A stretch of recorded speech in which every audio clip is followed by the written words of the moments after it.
Our second talk on the applications is by Thijs Suijten.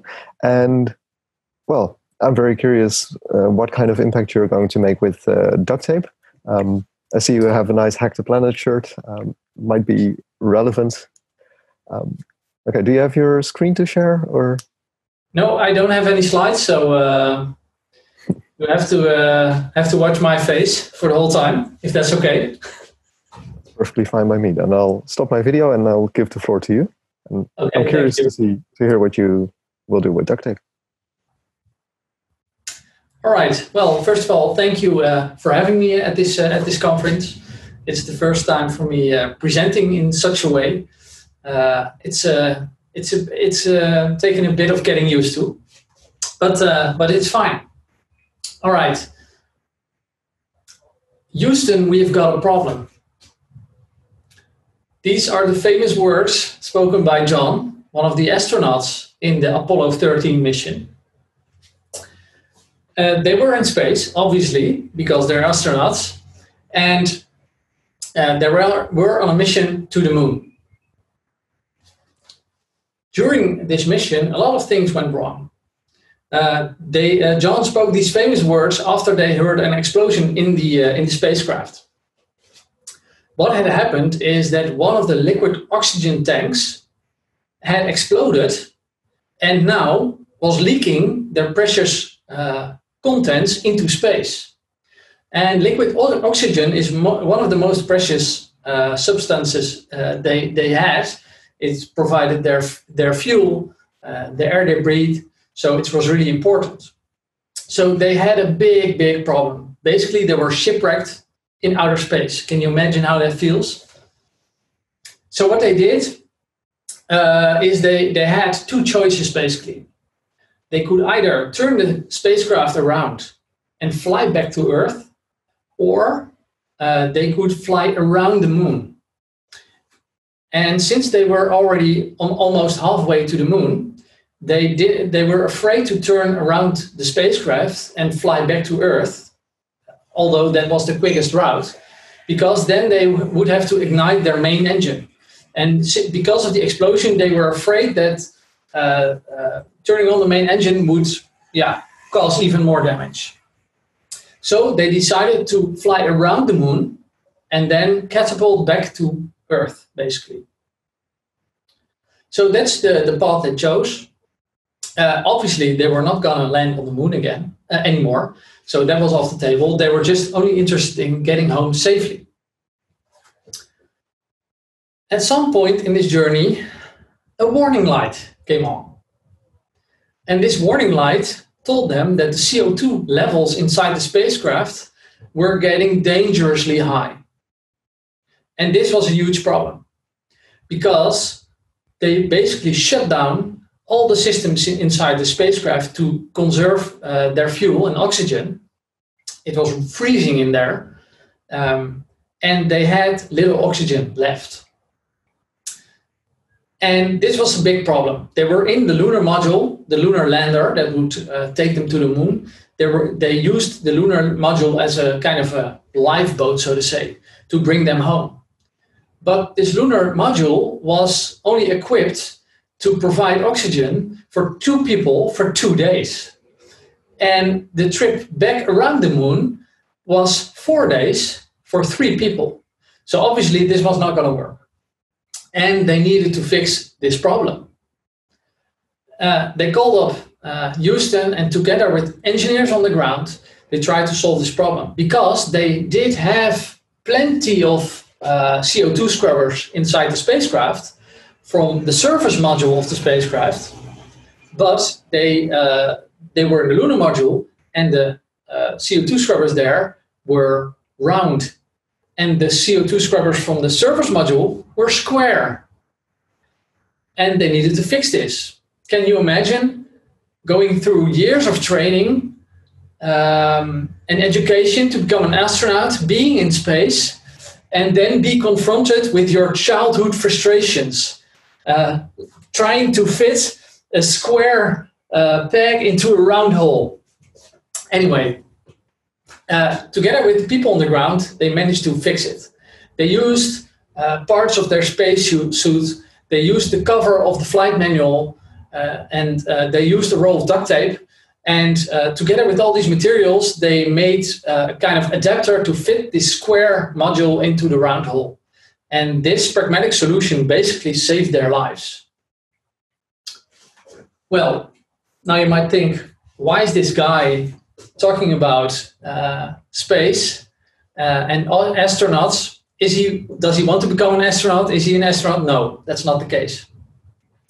I just think that this is a very nice example of how you can use the things that you have readily available with some creativity and some duct tape to create real nice solutions for problems that you have that might save your life even. So it's real MacGyver to the max. I'm not sure how many of the attendees of this conference know who MacGyver is, but if you do, you know what I'm talking about. All right, so cool. I'm Thijs. I'm an engineer, basically. I've been writing code for 20 years. And at some point in time, I began to wonder, how many lives did I change with my code? How much of the lines of code that I wrote actually did something in the wild and reached another human being and helped him? So this is something I came up with, and it kind of became an obsession. And since that time, this has been my main driver, my motivation to do my work as an engineer. I want to help people use technology the right way. And because I think technology is a means to an end, it's not the goal in itself. So I always try to look at problems and see how can we use technology in a pragmatic way that really solves this issue for people. I work at Q42. Q42 is a digital agency. We have offices in The Hague and in Amsterdam, and we make all kinds of stuff, websites, apps, you name it. And inside Q42, I and a colleague are running a department called Hack the Planet, like it says on my shirt. And at Hack the Planet, we get to spend our time to use our technical skills to make the world a better place. So we get to use the knowledge we gain in also doing commercial projects, and we apply this knowledge to global challenges, basically. And I'm really, really happy and honored, basically, that I can do this. I think I have the best job in the world. Anyway, how did we start? So the whole idea of Hack the Planet started with talking to Greenpeace. We were talking to them, and there was a huge problem. And this problem was in Sumatra, in Indonesia. Huge forest fires going on there. And even worse so, these forest fires are still going on. And this is a huge problem, not only because forests are being burnt down, but thousands of people are killed because of these forest fires or because of all the smoke and stuff. Animals are losing their homes or getting killed in the fire. It's a huge problem, and it's mainly caused by the palm oil industry.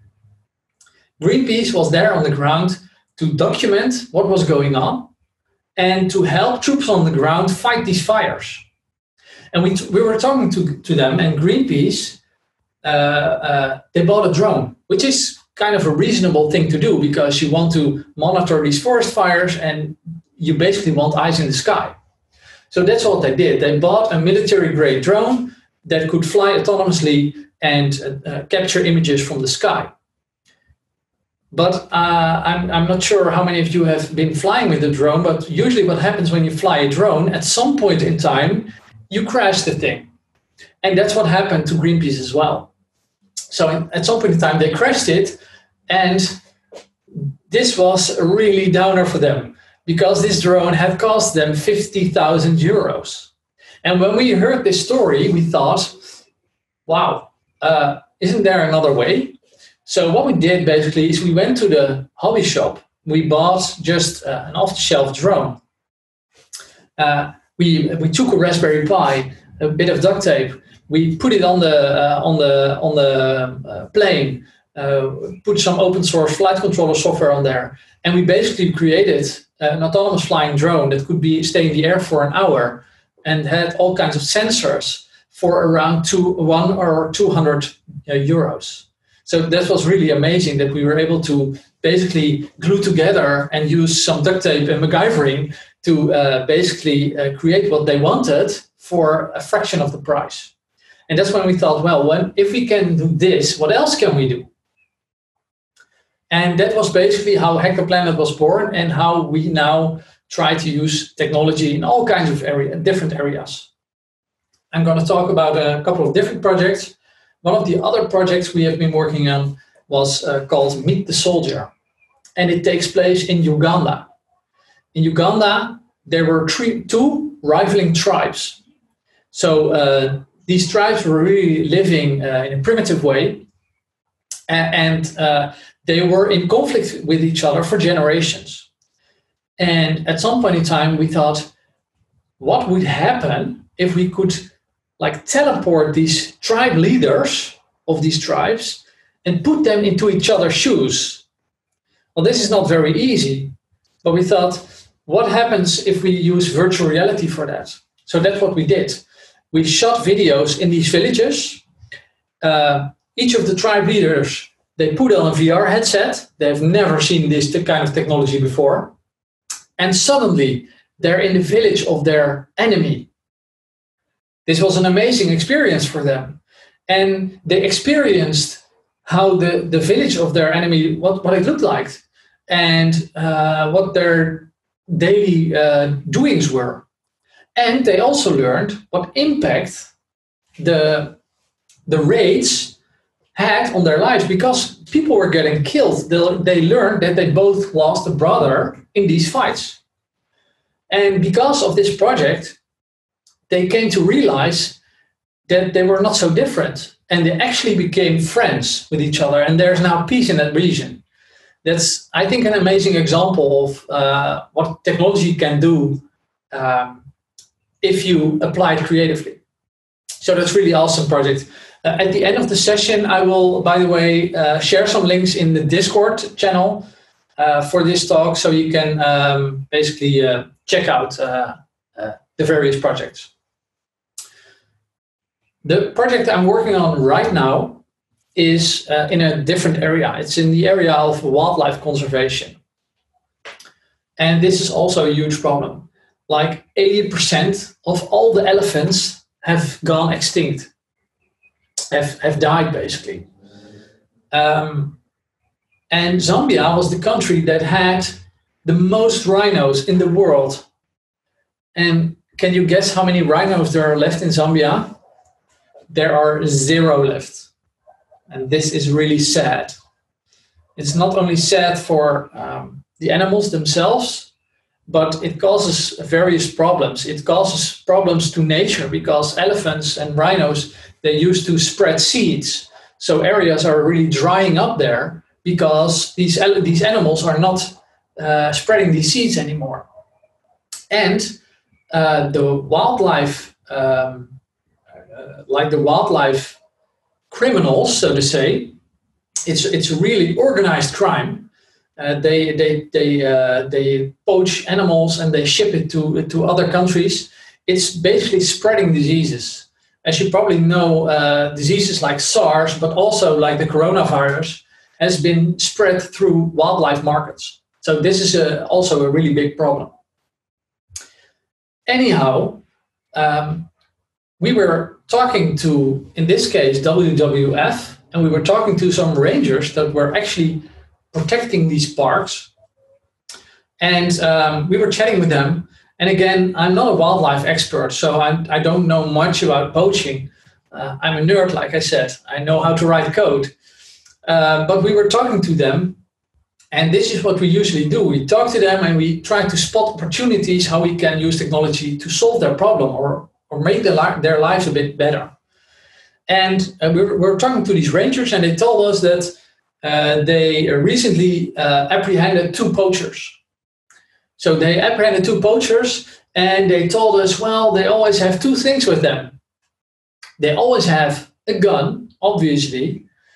You don't want to be, if you're a poacher, you need some kind of weapon. And they always have a phone with them.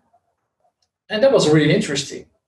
These poachers use their phones for communication, because if you have poached an elephant, or if you have poached a rhino, it's not something you can just carry on your back. So they need to arrange some kind of pickup.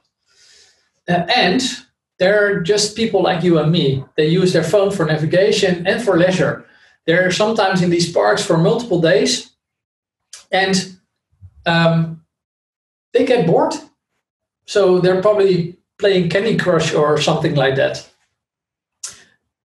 Long story short, we learned that these poachers carry phones with them. And we thought, okay, what can we do to try and detect these phones? Because if we can find the phone, we can find the poacher that's glued to it. And that's what we've been doing. We're right now developing a system that is able to detect GSM signals in the wild, and rolling out like a grid of these sensors, we can also triangulate kind of their position, and we can help rangers that are protecting these parks, protecting these animals, help them better focus their efforts on the ground. Because these rangers usually are small teams, couple of rangers, maybe 10, that have to protect huge areas.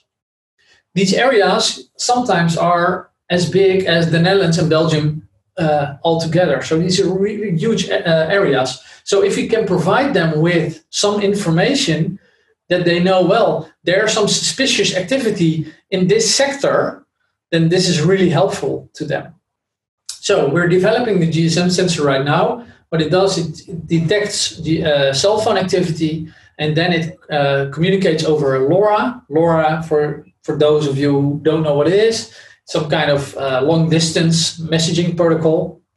So they communicate over LoRa, and then we alert the rangers. They have a dashboard, and they can use it to track down poachers. We are going, hopefully, if all goes right, of course, going to Zambia in November to roll out the first version of this system.